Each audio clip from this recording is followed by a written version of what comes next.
ბეტონიან ან ასფალტიან საფარზე სერბილი მეტყველს ხელოვნური ბალახი ან უმჯობესია ბალახზე. ფილი ზედაპირზე ეს არის ძალიან მნიშვნელოვანი. დიახ. და არ მიფიქრე ესე მართლობრივად ხო არ ვიცი ხა ურჩევდი იმას რომ დღევანდელმა თავობამ პრინციპი ძალიან კარგად იცის რა და როგორ უნდა გააკეთო ურჩევდი იმას რომ მეტი პრაქტიკა სწორგუნდანთან მუშაობა და ორიენტაცია იმაზე რომ პაციენტის მდგომარეობა იყოს პოსტოპერაციულად ისეთი როგორც არის სწორი. ყველაზე ემოციურად პრინციპში ყველა გამარჯვების მე ემოციურად ვარ. განსაკუთრებით ბოლო ემოციებს გავიხსენებ რამოდენიმე წლის განმავლობაში, აქვე ვისაგებდა და ბარსელონას ფანებს იმას ვიზამ, რა ქვია. მოვიკითხა. დიდი სიყვარული. დიდი სიყვარული რომ მოგესალმებით როგორც ყოველთვის ჩვენი პირველი სამედიცინო პოდკასტიდან, Forecast-დან. მე და დათო წამყვანები და დღეს არაჩვეულებრივი სტუმარი გვყავს გიორგი კერესელიძე, სარეაბილიტაციო ცენტრის ორთოპედ ტრავმატოლოგი. ესე წარმოადგენდა, დანარჩენ დამსახურებებზე რა თქმა უნდა თვითონ ისაუბრებს და პირველად გიორგი ძალიან დიდი მადლობა მოგზაურობისთვის, რომ დრო დაგვითმეთ. და პირველ კითხვას ტრადიციულად დავსვამ სტატისტიკისთვის. თქვენი კარიერა საიდან იწყება, რატომ გადაწყვიტეთ ექიმობა? და მე კონკრეტულად ტრავმატოლოგი. კი ბატონო, მადლობა მოწვევისთვის, მიესალმებით გას მაყურებელს. ხო, ალბათ ყველა ადამიანს თანაც ყველა ადამიანი რაღაც დონეზე იჩევს თავის იმას, ხო, პროფესიას, სურვილი სამებრ. გამომდინარე იქიდან დედა ექიმი მყავს ხოლოდ ჩვენს ოჯახში, აქედან მქონდა ინტერესი ბავშვობიდან, რომ ანუ ოჯახის გავლენა არის. ოჯახის გავლენა არის. კი ბატონო. მამა ხომ არ არის ასე. ხოლოდ დედაჩემია. ნახევრად ოჯახის გავლენა. კი ბატონო. სურვილი იყო ბავშვობიდან. რატო ავირჩიე ტრავმატოლოგია? ეს უშუალოდ პირველი ნაბიჯები სტუდენტობაში, კლინიკებში, პრაქტიკანტობა, ექთონობა ყველა დონის გავლის შემდეგ იგესწრები ბევრ ოპერაციებს და უბრალოდ ინტერესი იკვეთება შენი რომელიღაც სპეციალობის მიმართ. ანუ სხვადასხვა ტიპის ოპერაციებს ესწრები. კი, რა თქმა უნდა, სტუდენტებს რომლებსაც შანსი აქვთ იმისი, რომ სხვადასხვა კარიერის განმავლობაში დაწყებული სტუდენტობიდან მიიღონ მონაწილეობა სხვადასხვა ოპერაციებში, იქნება თუ ყურება, იქნება თუ უშუალო მონაწილეობა, ინტერესის და მიხედვით იკვეთება სხვადასხვა ინტერესი და ჩემ შემთხვევაში მოხდა ისე, რომ ორთოპედია ტრავმატოლოგიისკენ ავირჩიე ეს. ავიღე გეზი ესე თქვა. აი რა მოგხიბლოთ ყველაზე მეტად ტრავმატოლოგის, მე ბევრ ოპერაციას ვარ დასწრებული ტრავმატოლოგიის. მართლა ხელოვნება. ხო, ეხლა. ვერ ვიგებ რემონტს აკეთებენ თუ ადამიანს ოპერაციას უკეთებენ. რაღაც დონეზე შეიძლება ესე აღიქვას მოსახლეობაც კი ეგრეა.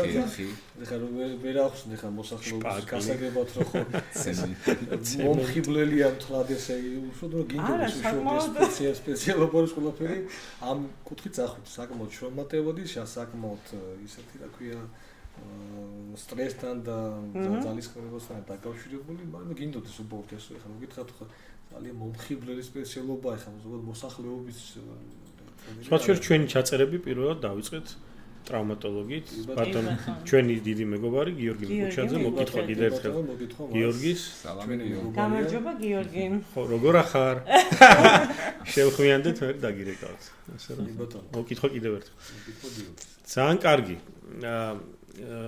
შემდეგი კითხვა არის ესეთი სუბტაპროფესიული რა. ეხლა თქვენ გავლილი გაქვთ განკრული გზა უკვე პროფესიაში. და ხედავთ დღევანდელ მიღწევებს, რაც არის ტრავმატოლოგია ორთოპედიაში. შეგიძლიათ თუ არა თქვათ, რომ საქართველოს ეწევა ყველა მოწინავე ეს ვთქვათ ტექნოლოგიას, რაც არის მსოფლიოში, რაც არსებობს. ეხლა ჩვენი კომპანია თითქმის სრულად წარმოდგენილია ტრავმის ნაწილში, პროდუქტების კუთხით. რამე ხომ არ არის კიდე ისეთი, რაზეც ვთქვათ გიორგი მე მომავალში და ჩვენ ყურადღება უნდა გავამახვილოთ. ხო, ყველაფერი. თითქმის რაც თითქმის მახსენდება თითქმის რა. თქვენი მხარე ტრავმატოლოგია ორთოპედია ერთ-ერთი პატარა ნაწილია. მხოლოდ ნიშნავს იმას მომარაგებას სხვადასხვა საიმპლანტაციო საშუალებების გამოყენებით. მაგ ხრივ ჩვენთან შეიძლება თქოს ნორმალურად არის საქართველოს სიტუაცია, ხო? რაც შეეხება სხვა კლინიკების მხრიდან ჩართულობას, ხშირად ბევრი პრობლემაა ხოლმე. ცდილობენ კლინიკები, რა თქმა უნდა, ქართულ რეალობას მოერგონ, ხა მოწინავე ქვეყნებზე, ხა ამერიკა და მსგავს ქვეყნებზე ლაპარაკი ვერ არის ფიზიკურად, იმიტომ იქ ისინი სხვა მასშტაბებზე არიან აბსოლუტურად, მაგრამ ჩვენი არსებული ქვეყნის რეალობისთვის რაც არის, მაგდონისთვის ფაქტობრივად ნორმალურ დონეზეა ტრამატოლოგია, ორთოპედია და ხშირ შემთხვევაში არ საჭიროებს არც ერთ ქვეყანაში რაიმე ჩასარევად წასვლას. კი ბატონო. გიორგი, ერთი ესეთი კითხვა მაქვს. ანუ ხშირია შემთხვევები, რომ დაუშვათ, მეც მქონია რა, შემთხვევა, რომ ფეხი გადაგიბრუნდა ან რაღაცა ცუდად იქეცი რაღაცა და ისე არ გტკივა, რომ რაღაცა არ თვლი საჭიროდ, რომ იქიდან მიხვიდე რა. მერე გადის 1 თვე, 2 თვე, შეიძლება 1 წელი გავიდეს და უცებ მიდიხარ ტრავმატოლოგთან და გეუბნება, რომ აი რაღაცა ძალიან ადრე მაგალითად 1 წლის წინ რამე ხო არ მოგივიდა რა და მერე თითქოს ვერ საკავშირებ, მაგრამ იხსენებ. ხო აი რა შემთხვევაში აი ყველა წაქცევაზე ან ყველა ფეხის გადაბრუნებაზე ხო არ მივმართავთ ტრავმატოლოგს, მაგრამ აი რა სიმპტომებია ის, რა დროსაც უნდა გაამახვილო ყურადღება, რომ აუცილებლად უნდა მიმართო დაუშვათ ფეხის გადაბრუნების შემდეგ ტრავმატოლოგს. ხო, ზოგადად იმას ვიტყვი, რომ რაღაცა სიმპტომი როცა არსებობს, არა მარტო ტრავმატოლოგის სხვა კუთხითაც, აუცილებლად უნდა მიმართოს ადამიანს შესაბამის პროფილურ ექიმს. ეს ძალიან მნიშვნელოვანია. რაც შეეხება ჩვენს სპეციალობას, როგორც ესე ტრავმების დროს, შესიება, შეშუპება, მოძრაობის შეზღუდვა, ტკივილი რაც ძალიან მნიშვნელოვანია, ხო? ჩვენთან ხშირად თვითმკურნალობას ახდენენ ხოლმე პაციენტები და რაც ძალიან არასწორია. ხშირ შემთხვევაში პატარა დაზიანებებას კი შემდგომ შეიძლება დიდი პრობლემები გამოიწვიოს, ამიტომ დროულ ჩარევას, დროულ დიაგნოსტიკას და დროულ მკურნალობას, ადეკვატურ მკურნალობას ძალიან დიდი მნიშვნელობა აქვს პაციენტის ნორმალური მდგომარეობისთვის. და გასწორებების თავიდან რა თქმა უნდა, ძალიან დიდი მნიშვნელობა. დროულ ჩარევას ყოველთვის დიდი მნიშვნელობა აქვს. ეს იქნება ოპერაციულ თუ არაოპერაციულ დროულ მკურნალობის დაწყებას, დიაგნოზის დასმიდან მოყოლებული ჩარევამდე რეაბილიტაცია იქნება, რაც იქნება სულერთია, ძალიან დიდი მნიშვნელობა აქვს. გიორგი, თქვენ ახსენეთ ხა რეაბილიტაცია. თუ გახსენდებათ აი ყველაზე მძიმე შემთხვევა, რა როგორი პაციენტი ყოლიათ და როგორ დაგიდიათ შედეგი, იმიტომ რომ ეს ფიქრობ, რომ ძალიან შრომატევადი და დიდ მოთმინებას საჭიროებს როგორც პაციენტის, ასევე ალბათ ექიმის მხრიდან. ხო, ნუ კონკრეტულად ეხლა ჩვენ სპეციალობაში ძალიან ბევრია მსგავს შემთხვევა, ესე ვერ გამოყო კონკრეტულად, მაგრამ მოდი ვიტყვი ერთ-ერთ ყველაზე მძიმე ტრავმას, პოლიტრავმების რაც შეეხება. პოლიტრავმა ნიშნავს იმას, როდესაც ადამიანის სხეულში 2, 3, 4, 5-იან უფრო მეტი დაზიანება სხვადასხვა ლოკაციაზე. შესაბამისად, მათ უტარდება დიდი ჩარევები, მათ უტარდებათ ხანგრძლივი პოსტოპერაციული მკურნალობა და დიდი რაოდენობით და დიდი ხნით სარეაბილიტაციო მკურნალობა. მსგავს ტიპის პაციენტები ხანდახან თვეობითაც გადიან რეაბილიტაციას, რომ მივიდნენ ნორმალურ შედეგებამდე. ის რომ პაციენტმა დაუბრუნდეს ნორმალურ ყოფა ცხოვრებას. კი. გიორგი, ერთს კითხავ, აი ყოველთვის მაინტერესებდა ეგ და მქონდა ხოლმე ეს აი ყველაზე რთულად შეხორცებადი ძვალი მოტეხილობის დროს. აი რომელი ძვალი? ზოგადად ძვლოვანი ქსოვილი ყოველთვის ხორცდება შედარებით ხანდაზმულად, როცა არის მოტეხილი ძვლოვანი ძვლის შუა ნაწილში ზუსტად. რადგან მან ყვება შედარებით ნაკლებია, თუ მithumetas თუ განივ მოტეხილობაზე საუბარი ისინი ყოველთვის ჭიანურდება შეხორცება, კონსოლიდაცია. კარგად ჩატარებული ოპერაციის შემთხვევაშიც კი არის ხოლმე ხშირად რომ საერთოდ არ ხორცდება და ხელეոր ჩარევები ჭირდება. ამიტომ ეს რამოდენიმე თვიდან წლამდე შეიძლება საშუალოდ გაგრძელდეს მსგავს ტიპის მოტეხილობა. ყველაზე სულად ხორცდება ძვლის ზუსტად შუა ნაწილი. განივი მოტეხილობის დროს. განივი, ანუ ძვალი როდესაც ესე ხდება. როდესაც განივად ხდება ძვალი. ზუსტად ზუსტად განივი გაათეხილი. ეხლა ცოტა ისეთ კითხვას დავსვამ, შეიძლება არა უბრალოდ არა პროფესიულს, მაგრამ აინც არსებობს ეგეთი ძვლების დაგრძელების ოპერაცია. კი ბატონო, კი არსებობს. ძალიან მაინტერესებდა და ფეხებს იგრძელებენ გოგოები. აი ძალიან და ვიცი რომ სადღაც ორივე ბარძაყი გრძელდება ძირთად როგორც ვიცი. სადღაც გაშე ადამიანის სიმაღლეს და რამდენად სრულყოფილია მერე ის დაგრძელებული ძვალი და სიმყარია, ფეხზე დგომა და ასე შემდეგ. ანუ თუ გქონიათ თქვენ არ გიქნებოდათ შეიძლება პრაქტიკაში არ ვიცი, მეგონი არ არის ძალიან პოპულარული ამბავი. არ არის ზოგადად ეს ოპერაცია. და რამდენად მიზანშეწონილია ზოგადად მაგ ოპერაციის გაკეთება რა. ზოგადად ეს ოპერაციები თუ კეთდება ძირითადად ახალგაზრდა ასაკში, გრძელდება ნებისმიერ ლულოვანი ძვლარი, ბარძაყი, წვივიც, მხარის და ასე შემდეგ. ახალგაზრდა რა იგულისხმება 30? არა, 30 გვიან. ახალგაზრდა კი არა, მაგრამ ხარ ესეთ სიგრძის მომატების არ მე ჩამომწერეს. სიმაღლის გაზრდისთვის რეკომენდებული არ არის. არა, აქ ხო სიმაღლის გაზრდაზე არ ვსაუბრობთ, აქ ახალგაზრდობის განმარტებაზე იყო საუბარი და მე ესე იგი იქ ვარ, სადღაც უკვე დაღმართზე თუ არა მე თქვენ რიგებში ვარ. ოკეი. ხო, ნუ ზოგადად ეგ ოპერაციები ტარდება ეგ ოპერაციები ალბათ 20 წლამდე. უმეტესწილად ტარდება ხოლმე მაშინ, როდესაც მაგალითად ბავშვობაში დაზიანება ქონდა რაღაც, ან გენეტიკურად კიდურის რომელიმე ნაწილის სიმოკლე აქვს. მივხვდი. და მაშინ მაშინ ჯობია ჩატარდეს ეს ოპერაცია. დღეს ცოტა არა, რაღაც დღეს პლასტიკური ქირურგიის იმადი იქცა თითქოს მიმდინარეობდა. გვინახავს მსგავსი შემთხვევები, გაკეთებული კარგად ოპერაციები და რაღაცა ვისაუბროთ ახლა, ხო? მაგდოს გარედან დაზიანება ხდება ძვლის, ხო? განივი დაზიანება ხდება. იგივე ძვლის შუა ნაწილში. იჭრება, ხო? გამშულობა ადამიანი მოიტეხავს თუ შენ გაჭრე მის დაზიანებას, ხო? მაგ შემთხვევაში შეიძლება ამ ნაწილის შეუხორცებლობა გამოიწვიოს. ეგ პრობლემაც შეიქმნას. კი ბატონო, ამიტომ უმეტესწილად ჯობია მსგავს ტიპის ჩარეები გაკეთეს. განსაკუთრებული აუცილებლობის შემთხვევაში. აუცილებლობის შემთხვევაში და არა ეს რბილი ქსოვილი როგორ მიყვება მე ფეხს, ანუ მარტივად ხო შეხეთ როგორ თანამედროვე კუნთი კანი ძალიან ელასტიურია. თანამედროვე კეთება ასე. ეგ კეთება ეგრეთ წოდებული ინტრამედულური ღეროებით. როდესაც გადაჭერით მე ხო? გარედან ხდება ელექტრონულად მისისაც დაახლოებით დღეში მილიმეტრამდე ხდება მისი ტრაქცია და ეს შესაბამისად ქსოვილების უფრო თავს იყვება. ზოგადად შესაძლებელია მაქსიმუმ ძვლის სიგრძის 15%-მდე დაგრძელება. ეს საკმაოდ დიდი მაჩვენებელია, ამიტომ თათა იტყვის 30 სანტიმეტრიანი ძვალი თუ არა, რამდენია 15%. აბა თათა გისმენ. კაი, ოკეი, არ მიკითხავს. ასე ვურჩევ ხალხს ამ მოტეხილები, ამ ოპერაციების ტრენდულად ნუ გამოვიყენეთ სინდრომის ზრდისთვის. ფლად ესეთ რეკომენდებული არ არის. საკმაოდ მიჩარევა. რომოვალ ორ თვეში ხარშო და რო ვიქნები მეტრი 85 და ზევიდან დაგმოდა რო გადმო. აუ წინასწარმარმა პოდკასტში გიორგი მოკლედ მეც გამიგია და წინასწარმარმაც ახსენა რა რომ ტრaumatologები სასტიკად კრძალავენ აი სპორტული აქტივობებით ხო არიან ადამიანები დაკავებული მაგალითად დილით პარკებში შემოხვედრია პარკებში სკვერებში პარკებსა და სკვერებში პარკებსა და სკვერებში შემოხვედრია ადამიანები რომლებიც დარბიან მოკლედ ამ სარბენ ბილიკებზე და მეც გამიგია რომ არასწორია ასფალტზე სირბილი იმიტომ რომ შეიძლება ძალიან დაიზიანო ხერხემალი და არასწორი უნდა იყოსო ზედაპირი. აი ამის რეკომენდაციაც რომ გასცეთ, იმიტომ რომ ძალიან ბევრი ადამიანია არასწორი თურბილი, უფრო ზედაპირი, შეიძლება უფრო რბილი. სწორისოს ზოგადად არა მარტო ხერხემალის სახსრების დაზიანებას ხდება, არასწორ ნიადაგზე სიბილის დროს. აი მაგალითად ავიღოთ მუხლის სახს არის, ხო? მუხლის სახს არის, კოჭწვის ყველა აბსოლუტურად.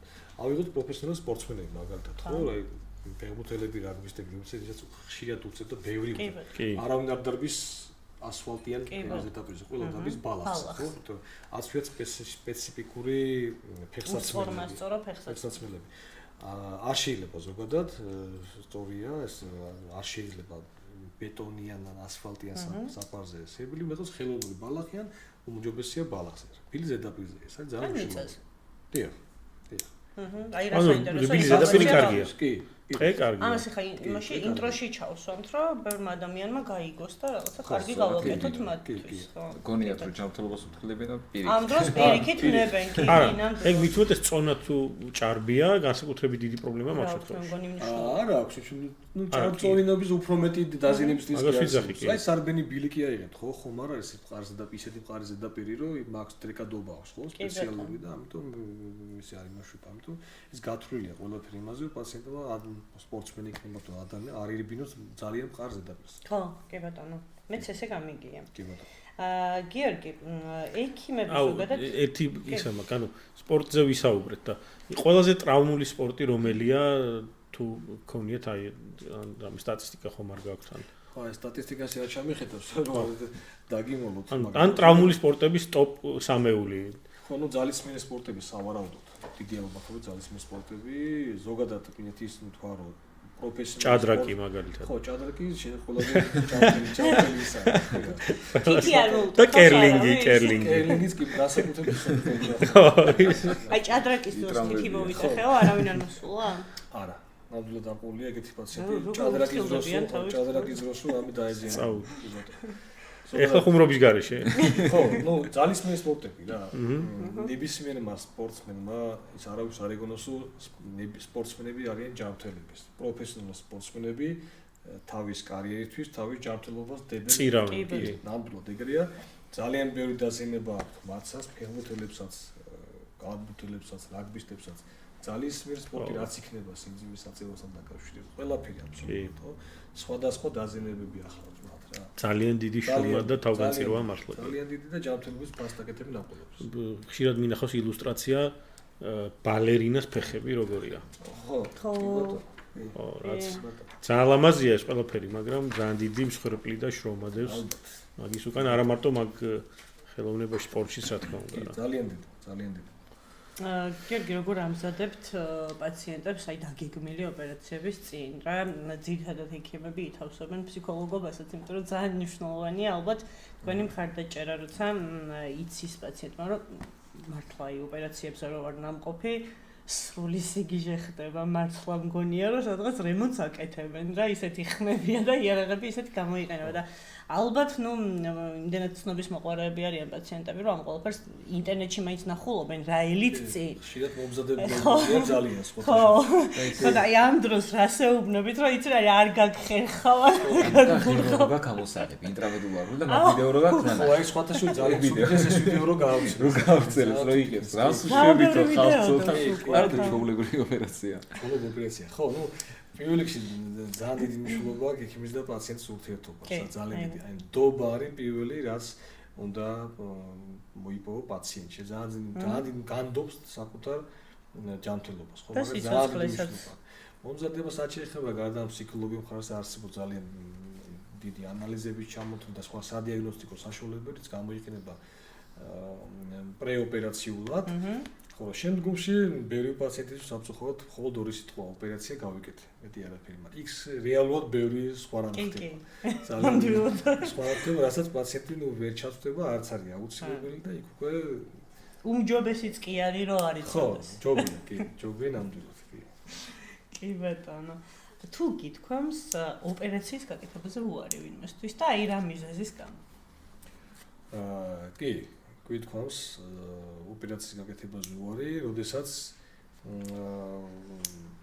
აღნიშნული დიაგნოზი და პაციენტის და ჩარევის სიმძიმე ვერ შეესაბამებოდა პაციენტის ზოგად მდგომარეობას.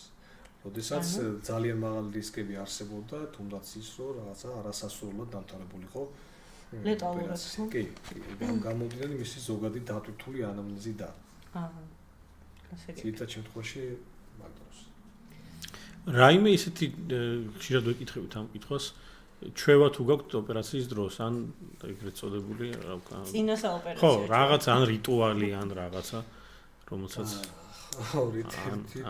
ან მოძრაობა. ისე გაიცინა რომ მე მგონი ყველას ერთი აქვს. არ ვიცი, ხა ესე რაღაცა მოხდა შენიხბერთან უთო. არა, ვიღაცამ შეიძლება პირჯვარს იწერს ან ყველა ფეხბურთს შედის. ძირითადად არის ერთი და იგივე ფიქრი ყოველთვის, რომ გააკეთო ყველაფერი ისე, რომ პოსტოპერაციულად პაციენტი იყოს მდგომარეობაში სიმეცრეულად შეგრა. მაგაზე ძალიან დიდი მნიშვნელობა აქვს. მაგაზე ფიქრი, მაგაზე ორიენტირება. მარტო ის არა ტექნიკურად რაღაცის გაკეთება იმ მომენტში, ხო? პოსტოპერაციულად მისი მომავლისთვის როგორ იქნება ეს ყველაფერი. მაგაზე ფიქრი ძირითადად. ეს რიტუალი ეს კონცენტრაცია ეს. არა, მაგალითად რო შედიხრა დაკაკუნება ხელისა. არა, ეგ აგიშვილის არა. აი, სტასომიცის რომელიმე პაციენტთან თუ გადაზრდილა თქვენი ურთიერთობა, მე მეგობრობაში ან რაღაცა ისეთ. კი მე არა გულისხმობ აი სუფრებში ხშირში ან ერთობლივ ჰობში და შეიძლება ეს იყოს ეს მადლიერი პაციენტები რო ესე გამოხატავენ და ბევრი მეგობარი მადლიერმა პაციენტებმა დააფასეს არის კი მეგობრობთ რაღაც პაციენტი ექიმო როგორც კი დალევა შემეძლება და მეთქვე ეგრევე ეგ ხარ ყველა მაკითხავს ვავს ქართული პაციენტებს აბსოლუტურად რატომ სხვათა შორის მეც გაგიკვირდება ხო კითხები გვაქვს და მე ერთად ივხენენ ძალიან კარგი. აი ახალგაზრდა ორთოპედ ტრავმატოლოგებს რას ეთყოდით, რა რჩევას მისცემდით? ჩვენ როგორც ბებრები, ჩვენ ხო ვთქვით რომ ხო ნუ მეც მაქსიაში ახლა იწყებს კარიერას. ხო, ნუ ჩვენი სპეციალობა ცოტა სპეციფიკურია, მხრივ ცოტა ხანგრძლივ პრაქტიკულ გამოცდილებას მოითხოვს. ხოლმე ეს თეორიული ცოდნა არ არის და ვერ იქნება საკმარისი. ძალიან დიდი პრაქტიკა გჭირდება იმისათვის, რომ ეს ოპერაციის გაკეთება მოუწ სიტყვამდე მიხვიდე დამოუკიდებლად, ხო? ძალიან დიდ ანუ ურჩევდი იმას, რომ დღევანდელმა თავობამ პრინციპი ძალიან კარგად იცის რა და როგორ უნდა გააკეთო. ურჩევდი იმას, რომ მეტი პრაქტიკა, სწორგუნდთან ერთად მუშაობა და ორიენტაცია იმაზე, რომ პაციენტის მდგომარეობა იყოს პოსტოპერაციულად ისეთი, როგორც არის სწორი. აი, სწორი გუნდი როგორ უნდა შეარჩიო? ხო, პრინციპში გუნდმა უნდა შეგარჩიოს ალბათ. ეგრეც არის კი, მაგრამ ნაწილობრივ გამართლებაზეც უნდა გაუმართოს კიდევაც ადამიანს. გასაგები. და უნდა ერკვეოდეს იმაში თუ რა არის სწორი. უნდა ღებულობდეს მონაწილეობას თუნდაც სხვადასხვა ქვეყნებში. ან მსგავს ტიპის ოპერაციებში და ყველა ხუთიდან კარგია იყოს. ძალიან მარტივად მიხვდებიან არის თუ არა სწორი. ისაც აკეთებენ მისი კოლეგები. გიორგი, სხვა პროფესიაზე თუ გიფიქრიათ რამეზე და რა შეიძლება ყოფილიყო ეს სხვა პროფესია? არა ტრავმატოლოგი. ხო, ნუ არ არსებობს ტრავმატოლოგი. თუნდაც ისე მედიცინაში რომ დავრჩეთ სხვა მიმართულება, ან თუ მედიცინიდან გავალთ, მაგალითად სხვა რა პროფესიას ირჩევდით თუ გიფიქრეთ? არ მიფიქრია სხვა იმაზე. ნუ ერთ-ერთი იყო რომ ძალიან ხიბლა და ყოველთვის პლასტიკური ქირურგია, როდესაც სტუდენტი ვიყავი მათ შორის, მაგრამ ჩვენ დროს და სხვანაირად იყო ეს ყველაფერი ადგილებიც არ იყო ასე შემდეგ და ჩვენ მაგამ ბავშვის მაგრები ვართ. ყველაზე მაგრები. პლასტიკურ ქირურგიაში ჩვენი კომპანია ერთ-ერთი ლიდერი. ჩვენ რაში არ ვართ დათანებული. ხო, არ ვიცი, თქვენი მაგათობაში ვერ მოყვებით. თქვენს პლასტიკური მიმართულებაში ვერ მოყვებით. სხვები მოყვებიან. გიორგი, აი ყველაზე დამღლელი სამუშაო ან ისე ყოველდღიურობის შემდეგ მოკლედ რა, როცა გადიხართ სამსახურიდან, აი ერთი სული რო გაქვთ, რომ რაღაცას გააკეთეთ. ალბათ ყოველდღე გააკეთეთ. საცობში რო ხარ, მაგდრო საიკლინგიდან გამოხედე საცობში ხარ და ერთი სული გაქვთ, რომ რა გავაკეთო? აი რა არის შენი განტვირთვა საღამოობით? საღამოოდ განტვირთვა. ხო, ნუ ხშირად ესე განტვირთვა არ გვაქვს სამწუხაროდ, მაგრამ ზითად ოჯახის წევრებთან და მეგობრებთან ურთიერთობა და არ მაქვს ლაპარაკი გასვლებზე და სადღაც დასვენებას ვებლის აი სამწუხაროდ არ გვაქვს იშვიათად გვაქვს, მაგრამ როცა გვაქვს მეგობრებთან და ოჯახის წევრებთან და სამდე გასვლა დასვენება განტვირთვა. აი ძირითადად საერთოდ ეხართ ხოლმე ბუნებაში საზღვარგარეთ საზღვარგარეთაც გააჩნია ისი სურვილი გვაქვს იმ მომენტში და შეიძლება პრინციპში საქართველოს რომელი კუთხე მოგწონთ ყველაზე მეტად? გამომდინარე იქნება რაჭველი ვარ, რაჭა. რომელია სოფელი თქვენი? წარმოშობით ვარ სადმელიდან, რაჭის ერთ-ერთი რატეს გავხარდება. მაგრამ სადაც არ წახოდი რაჭაში. კი, ნამდვილად ეგრეა დაგეთანხმებით, მე არ ვარ რაჭველი, მაგრამ ყველაზე მეტად მეც რაჭა მიყვარს და სვანეთი. სვანეთი ძალიან ამაზია. სამეგრელო ძალიან ამაზია, კი გადმოუხიეთ. არა, სამეგრელოზეც გიждდები. კი. მე ყველა კუთხე მიყვარს, სადაც გემრიელ საჭმელს ამზადებენ. ნუ მას გიორგი ფოიმას წამოიწია რა ქვია. წინა ხანდა მოიწია. კი, ყველგან სადაც ამნა ჩავიდა, ვიცი, სად რა უნდა ვჭამო. ისეთი გურმანია. ესე იგი, აი, ისეთი ადგილი თუ გაქვთ გიორგი, სადაც ნამყოფი ხართ, მაგრამ აი, აუცილებლად კიდე გინდათ რა დაბრუნდეთ. საქართველოში? სულეთია, შეიძლება არ იყოს საქართველო. საოპერაციო არ თქვა. მაგას არ ვიცი. ეს კითხვა უნდა დავუსვა ნილ არმსტრონგს. თირო გეტყვი თვარეზე. არ მიფიქრია მაგ თემაზე სხვათა შორის. არ მიფიქრია მაგ თემაზე, უფრო მეტად ხიბლავს ხოლმე ეს ადგილები, სადაც არ ვარ ნამყოფი რა. მათ შორის საქართველოს ბევრ რეგიონში, ულამაზეს ადგილებში, ძალიან ბევრი გვაქვს და ძალიან ბევრია სანახავი, აქ შემთხვევაში არ საჭიროებს სადმე წასვლას ჩვენ ძალიან მაშინ სად გინდათ პირველი წასვლა? მაგათ წავიდით თუშეთში არვან ნამყოფი ძალიან მაინტერესებს. თუშეთში, ხო? თუშეთში არვან ნამყოფი წავიდოდი სიამოვნებით, დიდი სიამოვნებით. წავალ აუცილებლად, მაგრამ ერთად წავიდით. კი ბატონო. თუშეთში? ბატონო. თუ კაი საქმეზე მეწამეყვანა. ტრაუმული გზა იქნება ძალიან და. კი, ტრაუმული გზა არის, მაგრამ შეშეთში ვერ შულიან. ხო, ეტყობი გიორგი ხშირად ურჩესო თუშეთში იარეთ, რომ არა, მე ჩემთან მოდით. არა. გადავარდი არ ჩველი. არა, უფრო ბუდაური ბაკურიანი და თქვენ ხო გიყვართ ეს სამთრის კურორტები? ან ზღვა. აი, ეგ კითხვაც მქონდა ყოველთვის მინდოდა რომ მეკითხა.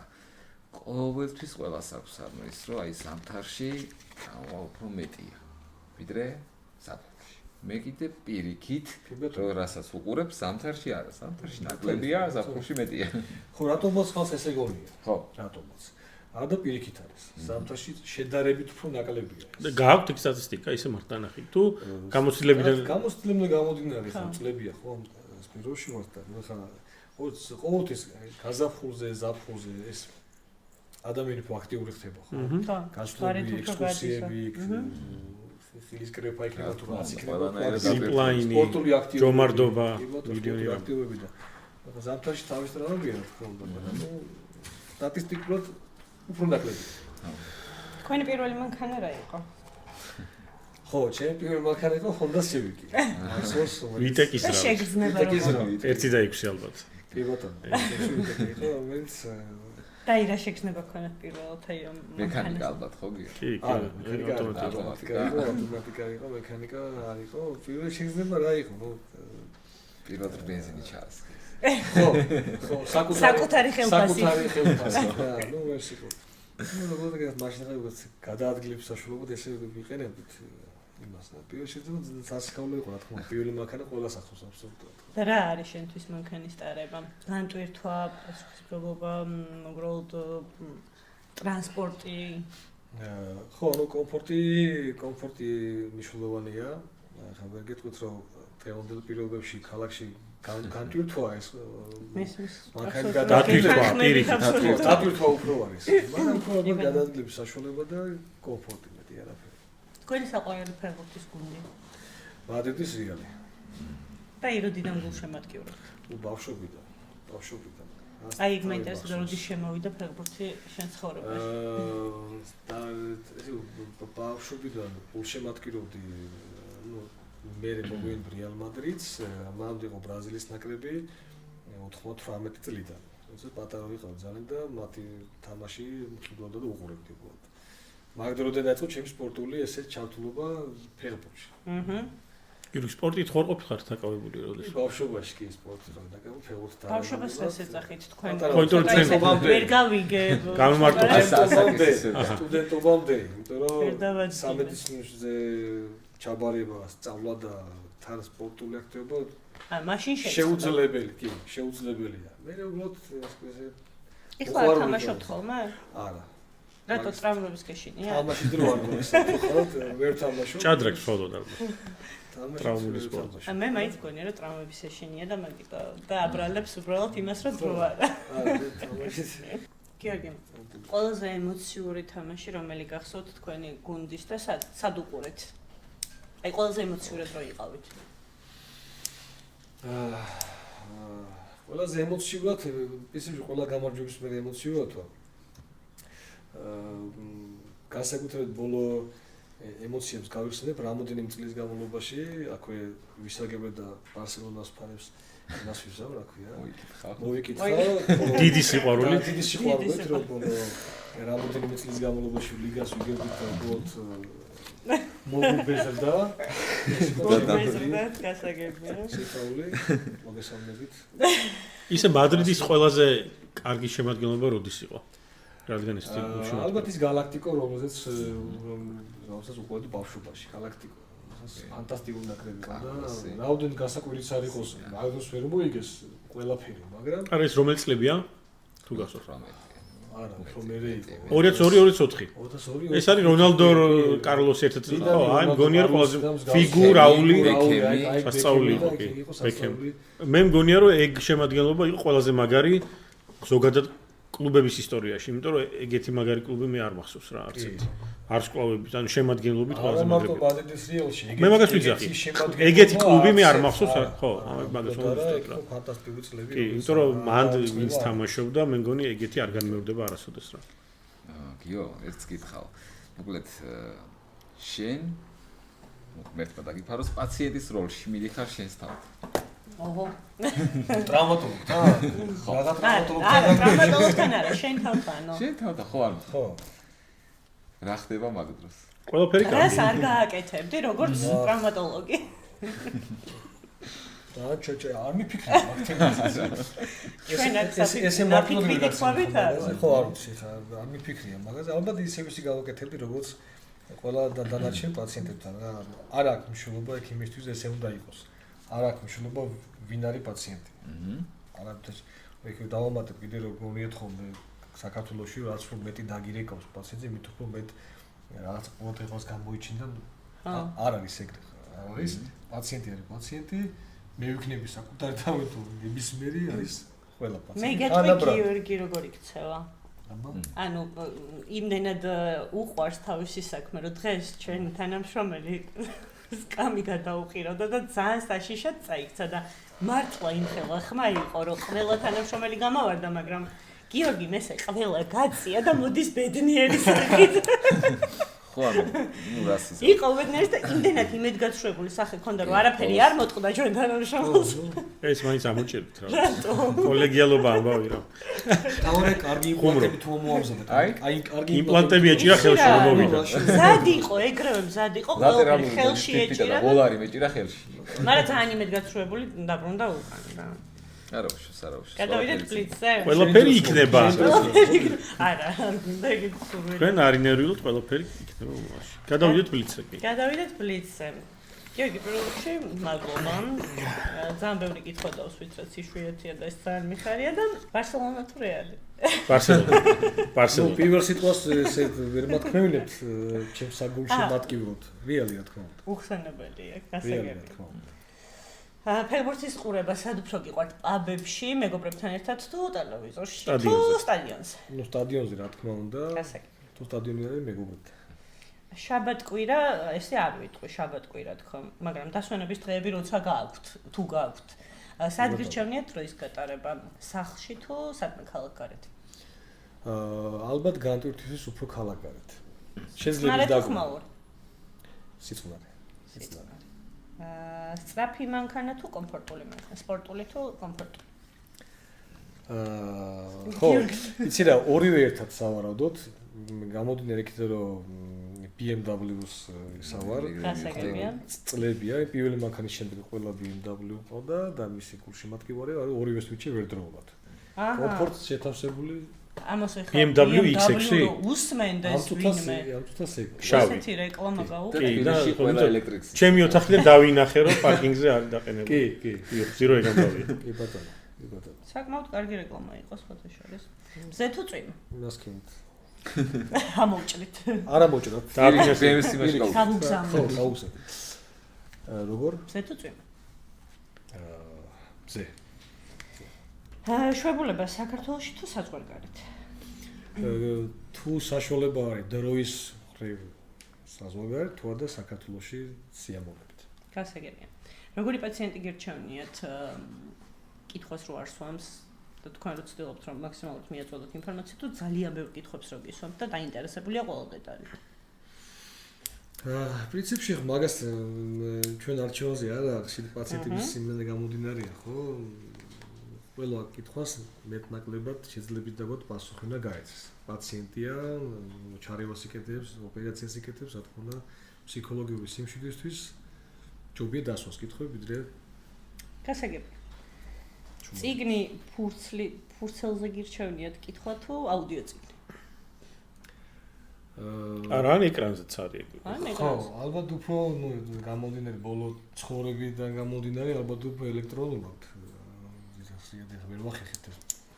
ფუსტა და ძალიან ძვირიღის კარგი ლიტერატურა, მათ შორის სამედიცინო, ამიტომ უფრო ელექტრონულად ვახერხებთ ხოლმე აპოლებს. რისკი თუ სტაბილურობა? სტაბილურობა. ძალიან დიდი მადლობა. ძალიან დიდი მადლობა. დაიხარეთ. ძალიან საინტერესო ამომწურავი და მადლობა თქვენ. მადლობა თქვენ სტუმრობისთვის.